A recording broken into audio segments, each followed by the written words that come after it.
хадмуудын асуудал, мөнгө, төгрөг, найз нөхөд гэл маш олон зүйл дээр санал зөрөлдөх юм. Салах уу, байх уу? Арх байнгу. Араар 50. Бүр хадаг сүулт нь гар хүрдэг боллоо. Одоо энэ хүнээс салах уу? Хүүхдүүдээ бодоод ивчих үү? Сонсогчдын салах уу байх уу гэж эргэлзэж бичсэн захиаг задлан ярилцаж мэргэжлийн зөвлөгөө өгөх салах уу байх уу нэвтрүүлэг.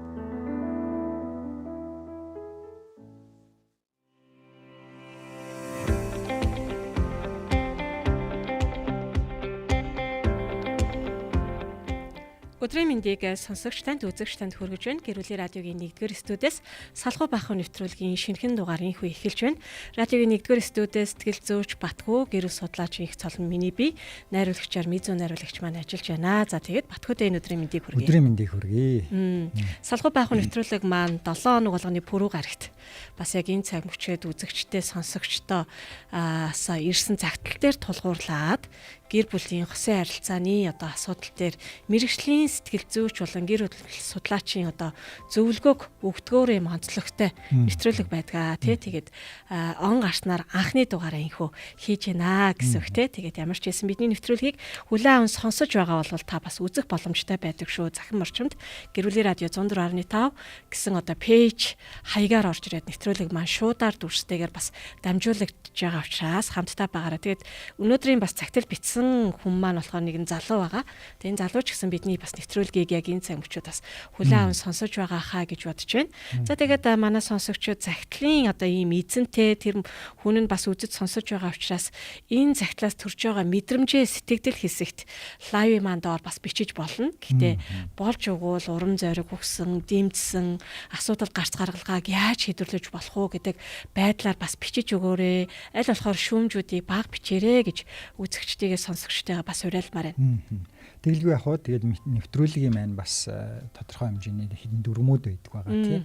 За тэрний үе гэхээр захидал бичсэн хүн маань яг одоо биднийг сонсож байгаа учраас сонсогч та бас үзэгч та хүн маань аль болох тухайн хүнийг зоригжуулсан, урамшуулсан тийм ямар нэгэн шүүмжлэл буруутгалгүйгээр аль болох хүлээж авч тий бас нэгэн гэр бүлд бас урам зориг өгөөсөө гэж хүсэж байгаа юм тий. За хоёрдугаарт нь юу вэ гэвэл бид нээж зөвхөн захидлаар дамжуулаад бид нэр тухайн хүнийг оншуулж тухайн зөвлөгөө өгнө гэдэг бол энэ бол боломжгүй зүйл. Энэ бол дутуу бас мэдээлэл явагдаж байгаа гэсэн бүрэн дүүрийн захидал тухайн хүнийг илэрхийлээд бас учир дутагдaltaй байдаг.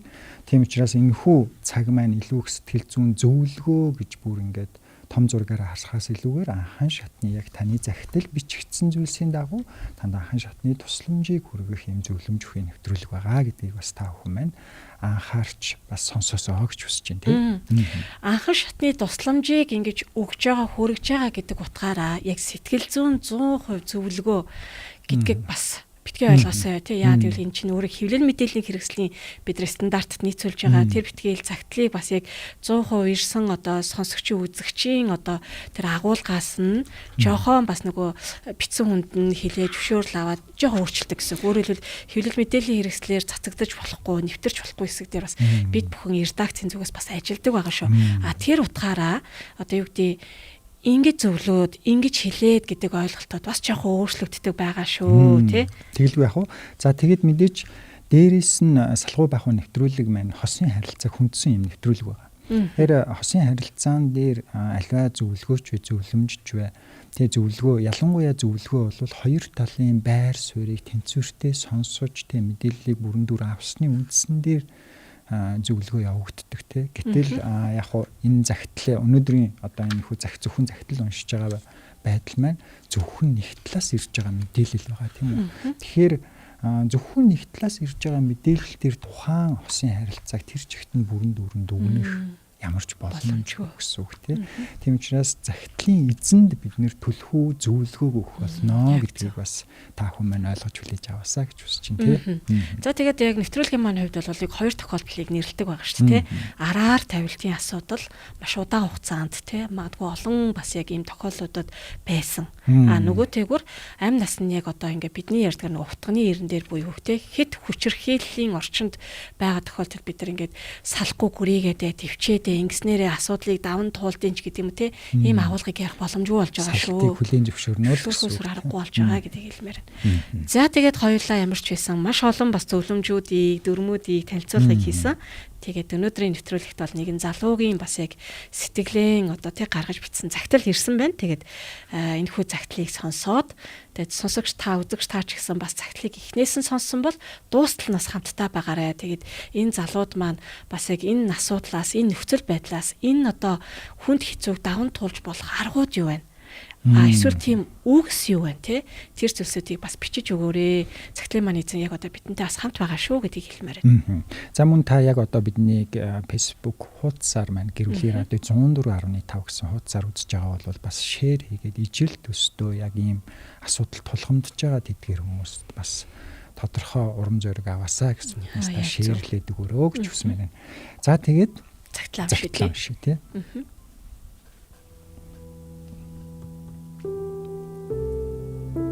Сайн байна уу?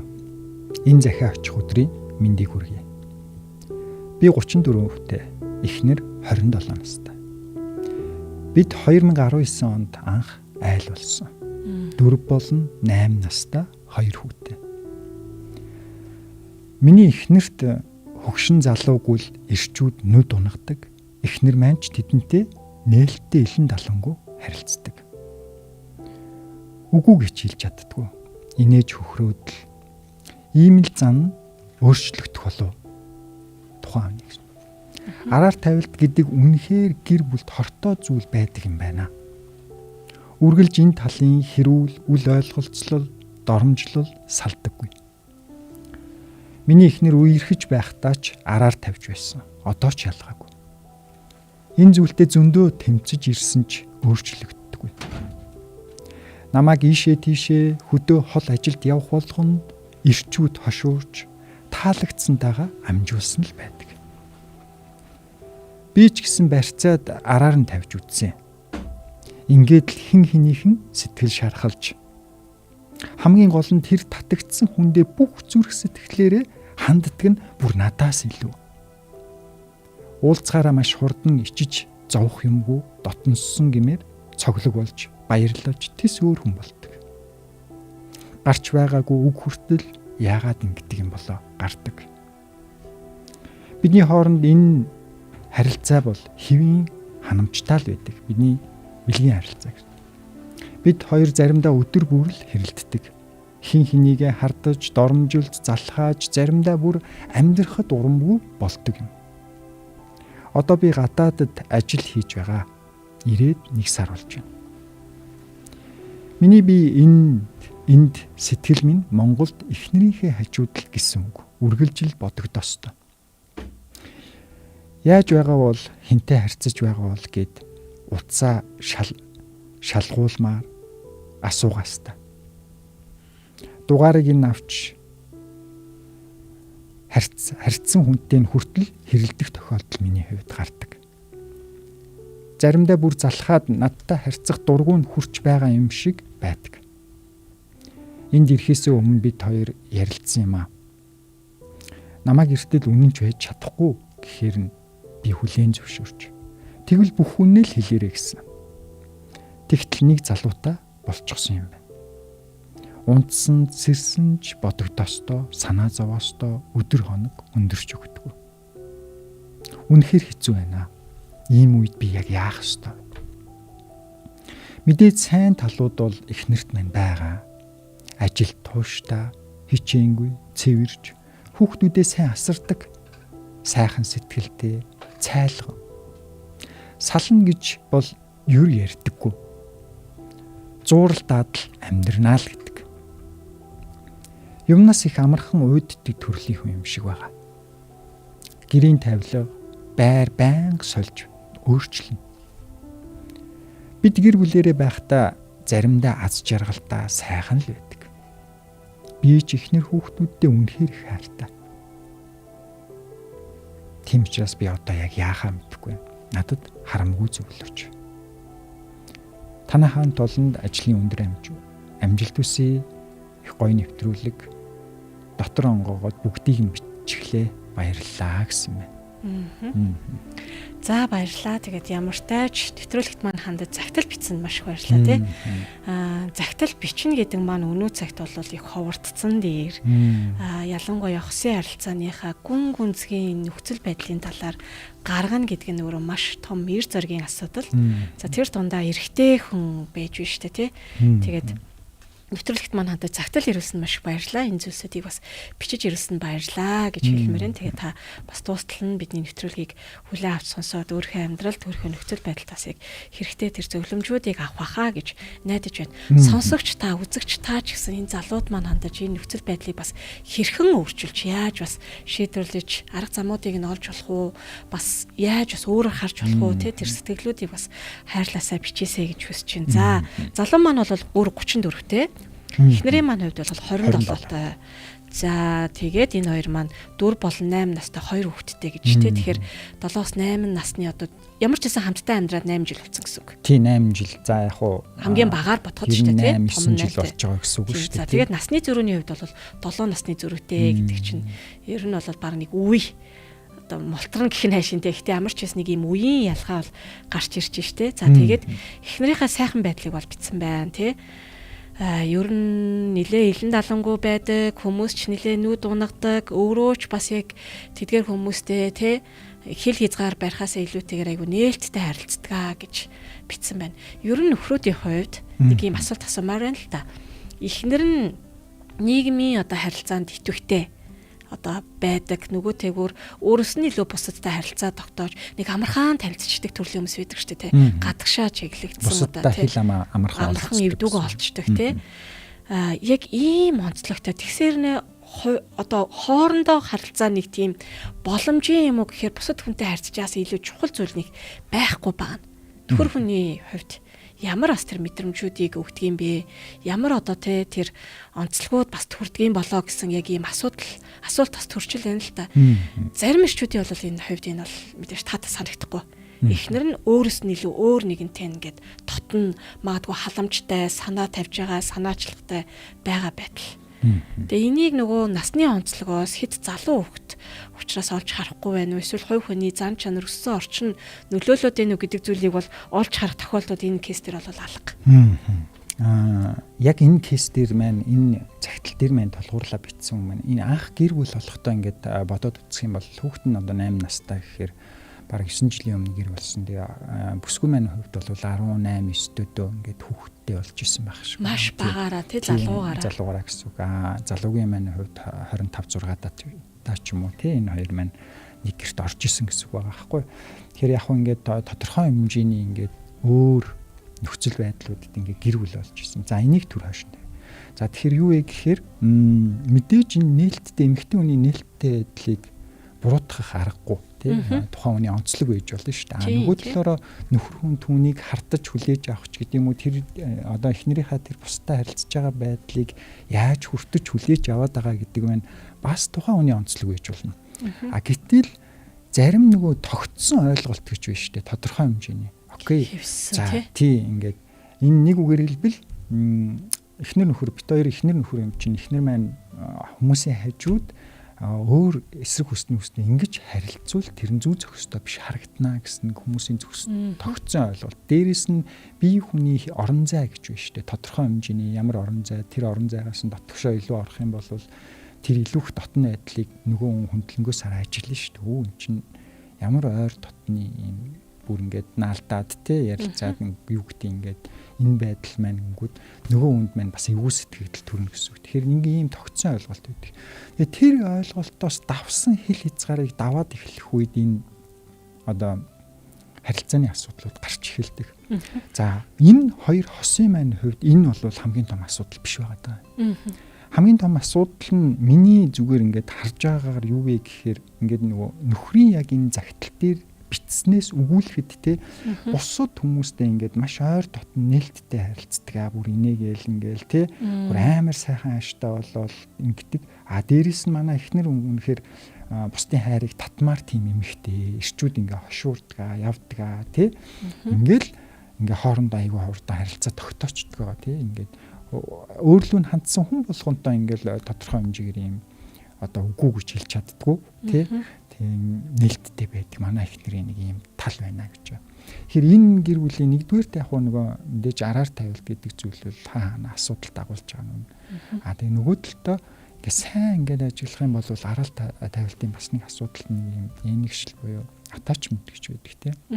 Тэгэхээр энэ өсвөн хувьд бага насны дээр attachment хэр тавигдсан бэ, явагдсан бэ гэдэг миний хувьд бол сонирхлыг татчихна гэсэн үг байхгүй. Бага насны орчинтой холбоотой. Нэгсэндээ бусдад хүлээн зөвшөөрөгдөхтэй, бусдын анхаарлыг татах, эсвэл юу гэдгийг бусдад үнэлэгдэх гэсэн тэр ойлголт маань энэ өсвөн хувьд яг ямар төвшөнд байгаа вэ гэдэг нь их сонирхолтой гэсэн үг байхгүй. Тэгэхээр магадгүй ингээд нөгөө бусдад хүлээн зөвшөөрөгдөх, бусдад үн цэнтэй байх, бусдын хувьд ач холбогдолтой байх гэсэн энэ хүү зүйл маань магадгүй ингээд нөгөө бага наснд эндээс ингээд жоохон зайлс хийсэн ч гэдэг юм уу ийм энийг одоо нэг өсөндөө хүртэж хүлээж авах байдал нь хүлээн зөвшөөрөгдсөн тэр байдал ингээд хангалттай биш байсан. Тэр утгаараа юу вэ гэхээр зарим одоо ингээ гэр бүлийн хосын харилцаанд гарч ирдэг энэ бэрхшээлүүд юу гэдэг вэ? Яг энэ attachment буюу энэ ээнэгшилтэй холбоотойгоор тэг ингээ асуудлууд гарч ирдэг.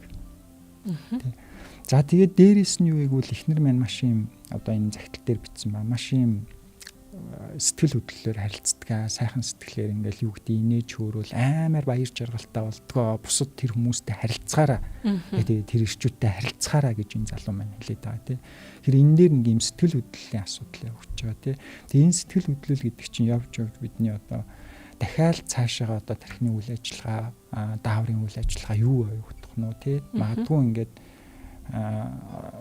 бусдад ингээд таалагдах үнцэнтэй байгаагаа мэдрэх энэ үед магадгүй допамин илүү ялгардаг ч юм уу тий түүнийг ингээд мэдрэхээрээ илүү их өөрийгөө аз жаргалтай үнцэнтэйгээр мэдэрдэг ч юм уу тий энийгээ дахин ингээд давтаад нэгс одоо тойрогт орчих ч юм уу ийм байдал байхыг бас үгүйсэхгүй гэх мэтчлийн ингээд яг одоо тухайн эмэгтэй маань одоо залуу маань дүрслэхийг хичээсэн тэгээ энэ загтлаас харах юм бол нэг ийм дүр зураг ажиглагдчих байгаа. Түүнээс биш яг одоо энэ нэмэгтэйг маань нэгтэлтэй болвол ингээд яг үнэхээр яг энэ attachment-ийн асуудал тодорхой хэмжээний бэрхшээл байгаа. Үүнээсээ улбаатайгаар энэ гэр бүлдээ нэг энэ хүндээ одоо үнэнч байх ч гэдэм үү тий. Тодорхой хэмжээний энэ харилцааны ийм асуудлууд гараад байгаа бол энэ сэтгэл зүйчүүд тий. Үнэхээр хандах шаардлагатай л гэж бас нэг талаараа хэлмээр байгаа юм. За тэгээд хосуудын маань хувьд мэдээж одоо энэ араар тавилтаас үүдэлтэй санал бодол зөрөлдөх тий үзэл бодол нийцгүй байх гэдэг энэ зүйлүүд нь бас ажиглагдж байгаа шүү дээ тий. Хэрүүл үйл ойлголцол доромжлол салдаггүй. Гэдэг чинь эргүүлээд энэ нөгөө хосын харилцаан дээр анхаарах хэрэгтэй, ямар нэгэн байдлаар цэгцлэх хэрэгтэй зүйлсүүд зөндөө байгаад байгаа. Тэ нэг асуудлаас нөгөө асуудлууд ингээл улбаалал тий. За одоо ингээд харахаар нөгөө араар тавилтын асуудал нь нэлээд удаан хугацаанд бас байсаар тэ үерхэж байхдаа араар нь тавьж исэн. Одоо ч ялгаагүй энэ зүйлтэй зөндөө тэмцэж ирсэн ч гэсэн өөрчлөгдөөгүй. Хамгийн ноцтой нь ийх тийш явхаар хөдөө ажилд явах болгонд ирчүүд хошуураад тэгээд таалагдсан дагаа амжуулсан байдаг. Тэгэхээр энэ одоо залуугийн маань хувьд эхнэрийгээ үнэлэх үнэлэмж, эхнэрийгээ ингээд тий харах тэр харж байгаа тэр байдал, эдгээр зүйлсүүд тэр ингээд харах юм бол сэтгэлээр унтсан багтах байхгүй тий нэг итгэлийг ингээд алдцсан. За одоо энэ одоо өөр байх байлгүй дээ гэл ингээд найдахаар тэрийг ингээд барьж чадахгүй энэ байдал. Тэгэхээр хосуудын маань хувьд илүү гүн гүнзгий яг ийм хосын сэтгэл зүйчтэй бүр уулзах шаардлагатай ийм тохиолдол бол ажиглагдаж байна. Одоо жишээлбэл нөхрийн хувьд гадаадд байгаа гэж шүү дээ. Тэгэхээр тэнд очиод ажиллаад сар болж байгаа гэж ингээд баггүй хугацаа. Тэг ингээд яг ийм нөхцөл байдалд бол ингээд тэр хүний нөхцөл байдал, сэтгэл зүйн байдал бол асар төгшүүртэй тий ийм байгаа гэсэн үг байхгүй. Төгшсөн байдалтай нөхрийн хувьд бол тий өөрөө ч гэсэн энэ дээр бичсэн байна. Тэг одоо яаж байгаа бол хинтээ уулзж байгаа бол хинтээ харилцаж байгаа бол гэдэг ийм маш их ийм төгшүүртэй байдал байгаа. Тэг эхнэр хүүхэдтэй маш их хайртай гэж байгаа. Тэг амьдралын шаардлагаар магадгүй ингээд гадаад яваад ажиллаж байгаа гэж байгаа. Ер нь гэр бүлийн харилцаа ер нь хол тусдаа амьдрах маягаар ингээ удаан байх тусмаа л илүү харилцаанд хортой байдаг. Тэгээ ялангуяа энэ залуугийн маань хувьд одоо эхнэрээ ийм төрлийн харилцаан дээр ингээ жоохон юм асуудал байна гэдгийг өөрөө ингээ анзаарчихсан мэдчихэж байгаа тийм нөхцөл байдлыг мэдчихэж байгаа. Тэгээ ийм нөхцөлдөө бас ингээд орхиод явна гэдэг бол нэгтэлтэй бас бүр ингээд тодорхой хэмжээр за одоо дүүрсэн ирэх ч гэдэм хүлийн зөвшөөрч гэсэн ч юм уу ийм шиг. А нөгөө талдаа ингээд загтал дээрээс харах юм бол асар их төгшүүртэй байна. Хинтээ ингэх бол хинтээ яаж байгаа бол гэдэг ийм таамаглалууд явж байгаа ингээд төгшүүр. Энэ байдал маань энэ нөгөө хүнийг юунд бий болгодог гэхээр эхлээд хатуу хяналтыг бий болгодог. Эхнэрээ хэн хатуу хяналт тий. Facebook кодыг өгч гэдэг юм уу тий хинтээ явж гин одоо хаана байгаа юм ч гэдэг юм уу байнгын ийм хяналт буюу тархин юун дээр ажиллаж байгаа нэхэр нэг л зүйл дээр төвлөрөөд тэгээ тэр зүйлийнхээ талаар одоо хаана хинтээ юу хийж байгаа яаж байгаа бол одоо нэг уцтаж асуу видео кол хий банк тэрийг бодох хэрэгтэй банк тэрийг бодож ингэж тархин ачаалж гин гэсэн үг байхгүй. Тэгэхээр энэ маань нөгөө хөдөлмөр хийж байгаа хүнд бол хөдөлмөрийн аюулгүй байдал дээр бол эрсдэлтэй. За нөгөөх энэ одоо хяналт маань яадаг бол ийм хардталтыг бий болгодог. Тэгээ ингээ хардах төсөөлөн бодож ингээд болоогүй зүйлийг болсон мэтээр ингэж сэтгэн бодох тий ийм нэг ийм бодлын тойргийг бий болгочдөг тий. Хэвийн бас байдал руу тэр хүнийг одоо ингэж тий өөрийгөө авич одоо захиргаад чадахгүй байдалд хүрэх нь шүү дээ. За тэгээд энэ хардтал бий болсон хүмүүс улмаар явдаг байх ингээд төсөөлөн бодож байгаа учраас ингэчих вэ тэгчих вэ гэдэг ийм төгших. Тэгээ ийм төгшүүр бий болно тий төгшиж эхэлнэ гэсэн үг байхгүй. Тэгээд төгшиж эхэлнэ. Тэгээ буцаад ингээд төгшээд одоо яах вэ гэж төгснөхийн дараа буцаад хардж эхэлнэ. Тэгээ яг ийм тойрог ингээд яваад идэх гэсэн. Тэгээ энэ маань ингээд удаан хугацаанд үргэлжлэхдээ нөгөө хүнд маань ийм маш том юм сэтгэл зүйн хувьд бол хортой үр дүн үзүүлдэг гэсэн үг. Тэгээ үүнээс үүдэлтэй маш олон ийм одоо төгшүүрийн эмгэгч гэдэг юм уу сэтгэл готролч гэдэг юм уу тий одоо ийм асуудлууд бий болох боломжтой байхгүй тий. Тэгэхээр залуу маань ч гэсэн өөрөө сэтгэл зүйн хувьд маш эрсдэлтэй нөхцөл байдал донд байна гэсэн үг. Тийм шүү. Ер нь ингээд араар тавилтын одоо ийм асуудлын маань донд орж ирж байгаа тохиолдолд хохирогч нь бол нөгөө одоо тий асуудал үүсгээгүй ямар нэгэн байдлаар тий жишээлбэл нөхөр асуудал үүсгэсэн бол эхнэр нь хохирогч нь ч юм уу. Эхнэр асуудал үүсгэсэн бол нөхөр хохирогч байдлаар нөлөөлж байгаа хэлбэр бол бас яг энэ хоёр дээр маань ажиглагдаж штэ. Одоо нөхрийн хувьд бол яг энд тэрийг нотолсон нэг өгүүлбэр нь юу вэ гэхээр яг энд ирэхээс өмнө зөвшөлдсөн гэж байна. За загтлыг яг бүрэн гүйцэд сонсоогүй үзэгчд сонсогчтой байвал бас энд нэг юм тайлбар бас хэлэхэд те энд ирэхээс өмнө бит хоёр ярилцсан намайг эртэл үнэнч байж чадахгүй гэхээр нь би хүлээн зөвшөөрсөн. Тэгээд бүх хүннээ хэлээрэ. Хэрэв ямар нэгэн асуудал болох юм бол бүх хүннээ хэлэр гэсэн. Тэгтэл нэг залуутай болцсон байсан. Тэгээ унтсан ч сэрсэн ч бодогдоостой. Санаа зовоостой. Өдөр хорног өнгөрч өгдөггүй үнэхээр хэцүү байна. Ийм үед яах ёстой вэ? Тэгэхээр нөгөө талаар бүсгүй бол өөрийнхөө тэ нөгөө бие авч явах байдлыг, бусадтай харилцааг, энэ зүйлсүүдийг ингээ мэдээд бидний хэлдгээр нэг жоохон даварцсан гэж бас яг хэлэх үү те. Ер нь бол би чамайг эртэл яг ингээ итгэлийг чинь даагаад байж чадахгүй гэсэн утга агуулгатай мэлсэн ба шүү дээ. Түнгүүд нөхөр зөрүүлээд за тэгвэл чи хэрвээ ингүүл надад ингээ үннийг хэлээрэ. Тэгэхээр энэ хоёр маань нөгөө асуудал дотор би бинийгээ буруу хөгшүүлээд би бинийгээ ингээд буруу ингээд явуулсан гэмээр ийм харилцааны онцлог бас харагдаад байна л та. Энд чи өөрөө нэгнийгээ яг ийм байдалд байхын хүлээн зөвшөөрнө гэдэг чинь эрүүл гэр бүлийн харилцаа биш байхгүй юу? Тийм шүү те. Тэгэхээр энэ нөгөө харилцааны хил хязгаарыг мэдээж нэгдүгээр тогтоож өгөх хэрэгтэй. Аль аль талдаа гэсэн үг байхгүй юу? Тэгэхээр энийг ингээд маш тогтвортойгоор ийм сүрдүүлсэн байдлаар биш, айлгсан байдлаар биш, дарамтлсан, хүчрхийлсэн байдлаар биш, тодорхой хэмжээгээр ийм итгэлцлийг бий болгохын тулд харилцааны хил хязгаар дээр ингээд тохиролцох гэх үү те. Энд дээр зөвшөлдсөж маш юм ярилцаж нэг ойлголттой болох нь маш чухал байдаг те.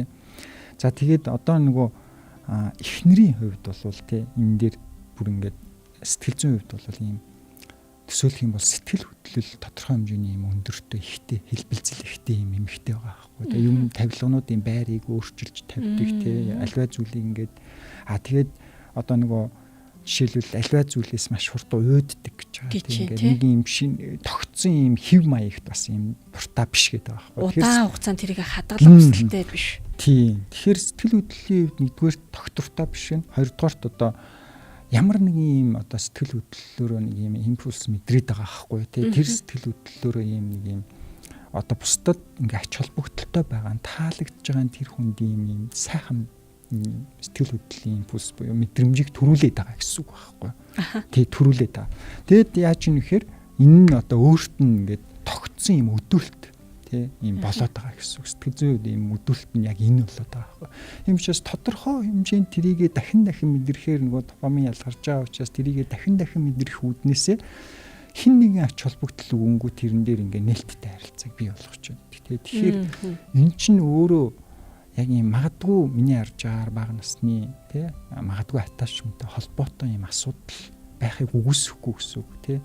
Тэгээ дээрэс нь нөхрийн хувьд ч тэр ийм сэтгэл түгших ийм нөхцөл байдал чи эхнэр нь өөр хүмүүстэй нээлттэй ингээд одоо харилцааны асуудалд ороод байгаа энэ байдал чи өөрөө түгшүүр үүсэхгүй яах юм бэ тий.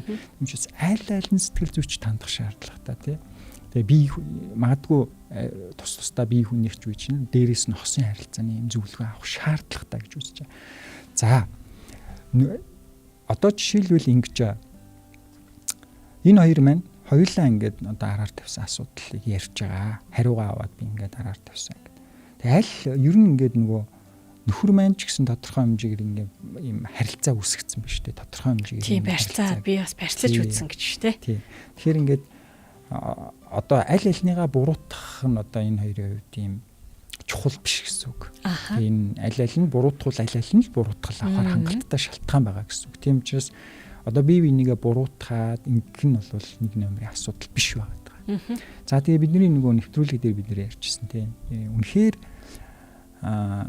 гэрүүлээс гадуурх харилцаа удаан хугацаагаар үргэлж байгаа удаа дараа давтагч байгаа тохиолдолд салтыг хүлээн зөвшөөрнө гэж тийм.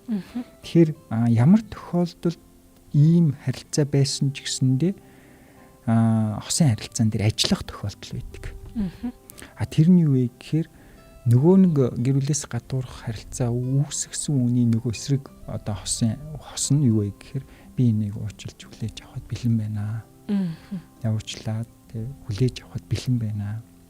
Энэ би дахиад одоо энэ харилцаагаа илүү их анхаарч ингээд энэ яагаад гэвэл би хайртай учраас ингээд явахд бэлэн байна гэсэн үед мэдээж тодорхой хэмжээгээр ажиллаж болдог тийм учраас хоёр хос маань яг одоо энэ нэвтрүүлэг сонсож байгаа залуу маань тий их нартайгээ хамт гэр бүлийн тий хосын харилцааны юм сэтгэл зүйчтэй одоо уулзах боломжтой тий мөн бие хүний одоо тэр хэмжээний зөвлөгөөгөөс авах шаардлагатай гэж үзээд байгаа. За тийм. Энд түрүү нөгөө яригдж байгаад эхнэр болвол айгу тийм эхнэрийн сэтгэл хөдлөлийн талаар хоёлаа ингээд сэтгэл зүйн онцлогийн талаар бас ингээд дурдж штэ тий. Халиваа зүйлээс хурдан үүддэг, маш их юм сэтгэл хөдлөл өндөртэй, магадгүй мэдрэмж төрлөө тэрэнд бас айгу их юм удирдагдах юм хандлагатай гэдгийг чинь тий. Тэгэхээр мэдрэмжийн хувьд ингээд зарим төрлийн хүмүүс бол айгу өгөөсөгдөг. Битгий мэдэр гэдэг ийм төрлийн хүмүүс байдаг. Энэ бол хүүхдийн харилцаан дээр ороод ирвэл тийм бас таатай хандлага бол биш. Гэтэл мэдрэмж гэдэг зүйлийг одоо юу гэдэг хосуудын дунд итэвхтэй ингээд бариад бас одоо юу гэдэг яг хосын харилцаан дээр энийг хаах юм бол бас нэг тийм зүг биш. Өөрөөр хэлбэл хосын харилцаан дээр мэдрэмж гэдэг зүйлийг магадгүй бие биенээсээ сайхан зүйлийг мэдрэх, бие биендээ таатай хандах, сэтгэл хөдлөлийг ингээ анзаарах энэ зүйлсүүд дээр мэдрэг үйж бол тий ямар тохиолдол гэдгээс шалтгаалаад. Гэтэл хосоосоо өөр тохиолдолд энэ мэдрэмжийг удирддаг байгаасаа, хяндаг, контролддог байгаасаа. Тий магадгүй ингээд нөхрөөсөө өөр хүнтэй юм яриад үзчих. Нэг л гоё таатай байгаад нэг тийм сонин юм ингээд надад мэдрэмж төрөөд тий энийгээ би ингээд тий дагахаар шийдсэн гэдэг ч юм уу тий. Энэ өөрөө хосын харилцааг сүрүүлэх тэр алхмын эхлэл байх болно. Тийм учраас энэ захаан дээр үндэслэхдээ бас юу гэж хэлмээр байхаа гэхээр сэтгэл хөдлөл ба мэдрэмж гэдэг зүйлийг хостойгоо ингээд идэвхтэй бариасаа. Сэтгэл хөдлөлөө гоё ингээд өндөр байлгах, улам илүү бие биендээ таатай сэтгэл хөдлөл одоо тий үүсгэх тэр зүйлийг хосоороо хий. Кино үз, хамт болцоонд яв, хосын харилцаа гоё сэргээ. Харин өөр хүнтэй энэ зүйлийг битгий хийгээсэ. Тэ энэ зүйл дээр өөр одоо тохиолдолд ингээд айгүй итэвхтэй хандснаас болоод нөгөө анхны жижиг бид нар нөгөө овоо босгоогүй шаазаа ханаас суух хэлээ гэдэгчлэн тэ энэ бүх асуудлууд ялангуяа нараар тавилтын асуудлууд үүсдэг шүү. Тийм учраас мэдрэмж гэхээрээ орд бас хаа гэж байгаа бас биш. Эсвэл итэвхтэйгээр ажиллавал гэж байгаа биш. Хинтээ ямар тохиолдолд хаана вэ гэдгээс шалтгаалаад энэ зүйлс дээр бас тэ ингээд хариу үйлдэлүүдийг үзүүлээсэ гэдэг зүйлийг бас хэлмээр юм л да. Тийм шүү. Тэгээ яг энэ дээр нөгөө мэдээч ингээд хоёр талоос хосын харилцаагаа бэхжүүлэх те илүү их ойлголцох, илүү их одоо нөгөө бие биендээ аз жаргалтай байдлыг те ач холбогдолтой байдлыг мэдрүүлэх гэх эдгээр арга хэмжээнүүд чухал. Нөгөө тал дээр яадаг вэ гэхээр нөгөө бас нэг эрсдэлтэй тал байдаг. Энийг дуртахгүй хахаас өөр аргагүй. Юу гэдэг вэ гэхээр одоо эхнэр бол ийм тодорхой хэмжээний зан үйлийг хийгээд нь шүү дээ. Тодорхой хэмжээгээр ингээ гэр бүлээс гадуур харилцаа үүсэл тэндээсээ ингээл ач холбогдолтой байдал ч гэдэм үү тэтгэх үзүүлээ ингээл мэдрэл ингээл яваад байгаа. Гэтэл энэ зүйлийг болиулахын тулд нөхөр өөрчлөгдөх би өөрчлөгдөх хэрэгтэй юм байна гэсэн итгэцэн ойлголт бас аюул дагуулдаг. Тэр бие хүн өөрөө асуудал байгаад байна. Эмэгтэй. Тэгээ бие хүнд асуудал байгаад байна. Тэр хүн энэ асуудлаа өөрөө ухамсарлаж ойлгоод өөрчлөгдөх тэ энийг ойлгох шаардлагатай байгаад хахад тэрний өмнөр нөхөр би энд нь нийцэж тэ энэ зүйлийг би өөрчлөхийн тулд энэ бүр нөгөө эмэгтэй бүр сэтгцийн асуудал байгаа байхгүй магадгүй тэ бүр ингээд байж болохоор гэтэл тэрний өмнөөс энийг нь одоо нөхөр өөр дээрээ хүлээж аваад өөрийгөө өөрчлөгдөж их нэртэй таалагдах гэж ингэж өөрчлөгдөх нь өөрөө энэ эрэгтэй хүндтэй маш том сэтгэл зүйн ачааллыг бий болгох магадaltaй гэсэн үг байна. Эсэргээрээ бүр нөгөө энэ эрэгтэйг эвдэх боломжтой гэсэн үг. Бүр ингээ гэмтэх боломжтой гэсэн үг байхгүй. Тэгэхээр хамгийн зөв гаргалгаа гэдэг бол энэ эмэгтэй маань өөрөө энэхүү зан үйл магадгүй нөхрийн буруутгасан нөхрийн зарим нэг хичих ёстой хичээгээгүй талбарууд байгаа. Гэхдээ тэрэн дээр тэр гол асуудал нь гэж би бол яг энэ захидлаас харахад бол ботхгүй байгаа. Тийм учраас тэрэн дээр нь одоо яг сэтгэл зүйч мэрэгжлийн хүн ажиллах нь чухал. Тийм. Тэгээ олон хүмүүс яадаггүй гэхээр ингээд ямар нэгэн ингээд тэр хүн ингээд тодорхой хэмжээний сэтгцийн өөрчлөлттэй ч юм уу эсвэл сэтгэл зүйн нэлээд тулгамдсан асуудалтай байлаа гэж бодоход хосон тэр хүнийг ингээд одоо зүгээр өөрөө хүртэгдэж хүлээлгэж авах гал итгэвчүүлэх гээл ингээд хитрхи их зүтгээд идэг нь яг энэний нэг жишээ бол нэг архины хамааралтай. Тэгээ архины донтолттой хүмүүс байдэн шүү дээ. Архины хамааралтай хүмүүсийг эхнэр нь одоо нөхөр нь архиулаа гэхэд эхнэр нь тэр хүнийг өөрчлөх гээд оролдоод хичээгээд зүтгээд идэг. Тэгээ тэр нь сүултээ ингээд нэмэргүй байгаад идэг. Тэгээ нэмэргүй. Тэгээ өөрөө ингээд давхар хамааралд орчдөг. Яг үүнтэй агаарна гэсэн үг байхгүй адилхан гэсэн. За тийм болохоор энэ зөвлөгөө бас аягүй чухал манай загтлын маань эзэнд бас тусч байгаа хаа гэж бодож байна.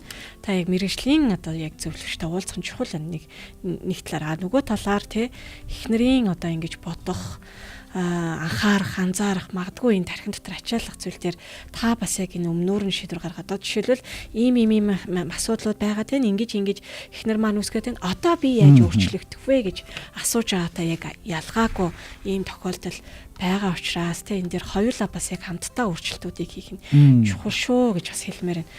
За тэгээд эхнэрийн онцлогийн талаар бас энэ дээр ингээд дурдсан шүү дээ тийм. Ямнаас их амархан уддаг төрлийн хүн юм шиг байна. Гэрийн тавилга одоо тавилганы байрыг байнга ингээд сольж өөрчилдөг тий гэдэг. Яг нь ийм төрлийн онцлогтой хүмүүс маш зоригтой. Тэгээ ийм аливаа зүйлийг бодож хийхээс илүү зүгээр шууд үйлдэх юм хандлагатай. Ийм зүйлсүүд бас ингээд ажиглагдаад идэг л да. Тэгээ яг нь энэ ингээд насаараа тогтсон бас яг ийм хандлага зуршил дадал байх уу гэхээр үгүй. Өөрчлөгдөх боломжтой гэж хармаар. Тэгээ ялангуяа нөгөө энэ юмыг уйдаад байдаг тий аливаа юм хурдан ингээд өөрчлөх дуртай нэг хэвийн юм зүйлсээр ингээд байх дурггүй гэдэг зүйл бол өөрчлөгдөх юм хандлага бас зарим тохиолдолд ингээд өөрчлөгддөг шүү л гэдгийг хэлмээр байна. Тэгэхээр энэ нь одоо юу гэдгийг танаа эхнэрийн асуудал үүсгэж байгаа яг тэр гол одоо фокус бас биш баха гэж бодож байна. Яг ийм онцлог бол бас байж болно тий ингээд нэг юм уйдах гад байдаг. Одоо нэг хувцсыг удаан өмсөх дурггүй ч гэдэг юм тий хурдан ингээд солих дуртай. Тэгээ энэ хэмжээгээрээ одоо юу гэдгийг хосын амьдралд эсвэл гэр бүлийн амьдралд бас хандах хандлагыг 100% битгий төсөөлөөрэй. Тийм болохоор альваа зүйлд бас өөрчлөлт байх боломжтой учраас сэтгэл найдварыг битгий алдаарай. Тэгээ боломж бас байдаг шүү гэж нөхрийг бас яг энд урамшуулмаар энэ нүгэлбэр дээр тэгээд хамгийн гоё яг энэ цагтлаас тий гоё гэрэл гээгээ тусч байгаа зүйл юу вэ гэхээр бид гэр бүлээрээ байхдаа заримдаа аз жаргалтай сайхан л байдаг. Тий тэгээд би ч эхнэр ч хүүхдүүд ч үнэхээр их Тэ хайртай гэж хэлж байгаа. Тэгэхээр энэ гэр бүлийн амьдралаас хүүхэд төрнө гэдэг маань өөрөө хариуцлага байгаагийн илэрхийлж байгаа. Цаашаад бид нар бас тэ ирч хүчтэйгээр урам зоригтойгоор найдвартэйгээд явах ёстой ийм шалтгаанууд маань болж байгаа. Тийм болохоор энэ зүйлсүүдийг бодоод бас урам зориг битгий алдаарай. Тэ итгэл найдварыг бас битгий алдаарай гэдэг зүйлийг хэлмээр байна. Битгий амархан бууж өгөөрэй тэ. Тэгээ магадгүй бүсгүй маань бас биднийг үзээд сонсоод сууж байвал яг энэ таныг ойлгох мэргэжлийн нэгэнтэй та уулзаасай. Энэ байдлаар ингээ удаан явах юм бол олон зүйл дээр бас яг асуудлууд, эрсдэл дахиад нэмэгдэх боломжтой учраас тий энийг өөрчлөх хэрэгтэй гэдэг нэг юм өн гаясаар хараад хүлээн зөвшөөрөөд хандаад үзээсэй. Тэгээ ингэж хандж байгаад зарим тохиолдолд хүмүүсийн хувьд сэтгэл зүйчийн утсан гүгэлтэй болно. Сэтгэл зүйч яг өөрийнхөө даалгаврыг биелүүлнэ гэдэг юм уу тийм нэг юм өрөөсөл тохиолдлоор хандаад идэг. Тэгсэн ч гэсэн хүмүүс уулзсныхаа дараа анх төсөөлж ястаас өөр юм байна гэдэг энэ сэтгэлүүдийг хэлдэг учраас зоригтойгоор сэтгэл зүйчтэй уулзаарай гэж бүсгүйг бол ятгамаар байна. Тиймэр энэ тэгээд энэ гэр бүл дээр маань ийм маш том 3 гэр бүлийн бас нэг ийм багны хүү тэр зүйл ингээд нурсан байгаа. Тэрний үеэр итгэлцэл алдарсан байгаа. Бие биетэй харилцан итгэлцэл алдарсан байгаа. Тэгээ дээрэс нь юу вэ гэвэл аюулгүй байдал тийм аюулгүй байдал гэдэг зүйл энэ хэрэгцээ энэ зүйл аль талдаа хангахдахгүй харин ч бие биенээсээ одоо юм аюултай байдлыг мэдрээд байна гэсэн үг тийм ингээ хууртагтаад байгаа. Ингээ үнцэн нүгүү болгоод байгаа. Ингээ бие биенийхээ хувьд юм аюултай хүн болж хуурчж гин гэсэн үг байхгүй. Тэгж мэдрэгдэнэ гэсэн үг. Нөгөө талаараа харилцах хүндлэл байхгүй болж байгаа гэсэн үг. Тэгээ ийм асуудлууд байгаа. Тэгээд залуудаа бас ингээд яг ингээд зөвлөх бас чухал юм байна. Нэг талаараа яг энэ эхнэрийн одоо ийм зүйл байгаа үнэнтэй бас нүүр тулах шаардлагатай байдаг. Тэгээ энэ үнэнтэй бас энэ хүн өөрчлөгдөх одоо эсэг нь тий таны хяналт их үү хүслээс одоо гадуур зүйлээ гэдгийг ойлгох хэрэгтэй тий. Энэ бол мэдээж та хоёрын дунд хайр сэтгэл байж болно. Сайн чанарууд байж болно. Гэхдээ энэ бол яг ингээд та хяналтаа тогтоогоод энийг барьж болохоор зүйлгүүл энэ өрөөсгөлөө хэцүү зүйл тийм учраас мэрэгжлийн үнд хандаараа гэж байна. Нэг дээр нь юу вэ гэхээр хэл хязгаар тогтоох, boundary тогтоох гэдэг зүйл байгаа тийм. Тэгээ тодорхой маш тодорхойгоор хамтдаа ярилцаж тогтоодог. Тэгээ энэ хүчээр биш тийм аль болох тийм зөөлөн хэв маягаар энэ хамтдаа юм өөрийн юм одоо юм хяналт одоо хэл хязгаарыг тогтоохгүй хянах гэхээс илүү зохицуулах гэсэн үг байхгүй. За тэгээд хамгийн сүүлд нь юу гэхээр эхнэрийн хувьд юм юу гэдэг юм мэдээж нөгөө түрүүний хэлдэг нэг шил attachmentтай холбоотой асуудал байна тий. Ингээ импульс үе сэтгэл хөдлөлтөй холбоотой сэтгэл хөдлөлөө зохицуулах хянах гэдэг энэ зүйлтэй холбоотой бас зүйл байх шиг байна гэж миний хувьд харж байгаа. Тэгэхээр энэ дээр бас сэтгэл зүйчтэй яг аль нь юм бие хүний сэтгэл зүйн зөвлөгөө аваасаа гэж үзэж байгаа. Хосын зөвлөгөөнөөс гадна гэсэн үг. Тэгээд нөхрийн маань залуугийн маань хувьд угаасаа ойлгомжтойгоо хардж байгаа. Тэгээ хардаад юу болж байгаа вэ гэхээр ингээ шалгадаг. Тэгээ энэ хардаад эхлэхээр шалгана, хянаж эхэлнэ.